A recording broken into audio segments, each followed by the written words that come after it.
Hello everyone, this is the Promotory channel. So today we're going to start this engine. This is a Mercedes-Benz M447 with a turbocharger. But we'll be starting it without the turbo. Since, as you can see, the turbo isn't installed. The turbo is on the vehicle, on the bus. There's no reason to remove and install it here since it's already mounted there. And besides, even if I install it here, I still don't have the pipe from the turbo itself to the air manifold.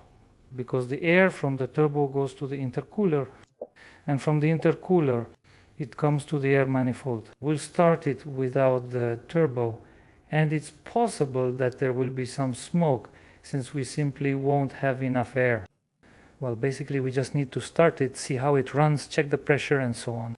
So this is a 447 turbocharged engine from a bus. So the repair of this engine is on my YouTube channel most likely, but now I'm not sure anymore. It might not be on my YouTube channel.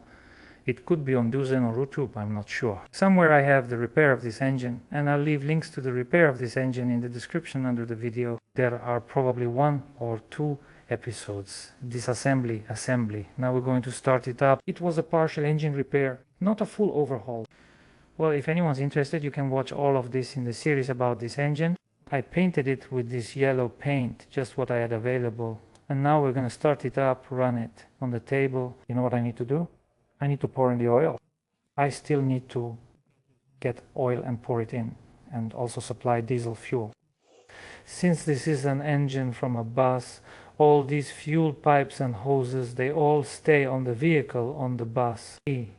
So if this were an engine from a truck, even the fuel filters would be installed on the engine in the truck. All the pipes are connected, so all you need to do is they go somewhere. One pipe for supply, one for return. You just connect it there. It's much simpler. You don't have to come up with anything right now. That is, you first connect to from the manual priming pump to the low pressure pump, then from the low pressure pump to the high pressure pump, and then you'll need to run the return line, that is the return from the injectors and the return from the pump. So what you can do is fill it with oil, the clutch. So what have I done so far? I've installed my usual starter and connected the wires. So as you can see, we have wires going to the battery. This is our start button, and I've installed the mechanical sensor like this.